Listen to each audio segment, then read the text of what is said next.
teman-teman, kembali lagi bersama kami pada video pembelajaran tentang teks biografi. Lalu, seperti apakah itu teks biografi? Yuk, langsung saja simak pembahasannya. Pembahasan yang pertama yaitu pengertian teks biografi. Teks biografi adalah suatu bentuk teks yang ditulis oleh orang lain yang berisi mengenai kisah atau cerita satu tokoh dalam mengarungi kehidupannya. Entah itu berupa kelebihan masalah atau kekurangan yang ditulis oleh seseorang agar tokoh tersebut bisa menjadi teladan untuk orang banyak. Teks biografi biasanya bercerita tentang tokoh-tokoh yang memiliki pengaruh kepada masyarakat, misalnya pahlawan, presiden, artis, dan lain sebagainya. Berdasarkan pembahasan tersebut, dapat disimpulkan bahwa teks biografi adalah teks yang berisi kisah hidup seseorang yang ditulis oleh orang lain. Pembahasan yang kedua yaitu ciri-ciri teks biografi. Ciri-ciri teks biografi antara lain sebagai berikut. Pertama, memuat informasi berdasarkan fakta pada tokoh yang menceritakan. Kedua, memuat fakta pengalaman hidup suatu tokoh dalam memecahkan suatu masalah sampai pada akhirnya sehingga patut dijadikan teladan. Ketiga, memiliki struktur yang jelas. Pembahasan yang ketiga yaitu jenis-jenis teks biografi. Jenis yang pertama dapat dilihat berdasarkan sisi penulisannya. Di sini terbagi menjadi dua. Yang pertama, autobiografi. Berarti kisah hidup seseorang tersebut ditulis oleh orang itu sendiri. Kedua, biografi. Kisah hidup seseorang tersebut ditulis oleh orang lain. Jenis yang kedua dilihat berdasarkan isinya, terbagi menjadi dua. Yang pertama, biografi perjalanan hidup. Berisi sebuah perjalanan hidup secara lengkap, seorang tokoh ataupun memisahkan bagian-bagian perjalanan hidup seseorang tokoh yang dianggap mempunyai sebuah kesan tertentu. Yang kedua, biografi perjalanan karir. Berisi sebuah perjalanan karir seseorang tokoh dimulai dari awal hingga karir yang telah dilakukan saat ini atau dapat juga perjalanan karir di dalam mencapai sebuah kesuksesan tertentu.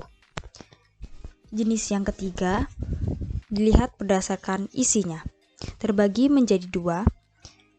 Yang pertama, authorized biografi.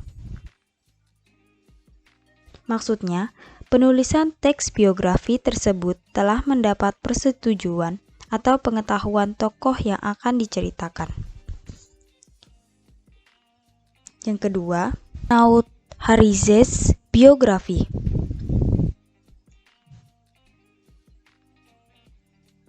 Maksudnya, penulisannya tanpa seizin serta sepengetahuan tokoh yang akan diceritakan. Umumnya, ini terjadi apabila tokoh yang diceritakan sudah wafat. Penjelasan yang selanjutnya yaitu struktur teks biografi.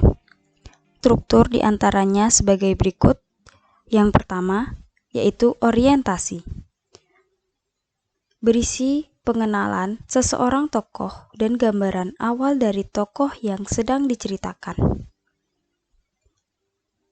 Yang kedua, peristiwa atau masalah. Bagian ini isinya berupa rangkaian peristiwa yang disusun secara kronologis atau berdasarkan urutan waktu peristiwa, meliputi berbagai kejadian utama termasuk hal menarik, mengesankan, mengagumkan, serta mengharukan yang dialami tokoh untuk mencapai tujuannya. Yang ketiga yaitu reorientasi. Bagian ini memuat komentar evaluatif atau pernyataan simpulan dari seluruh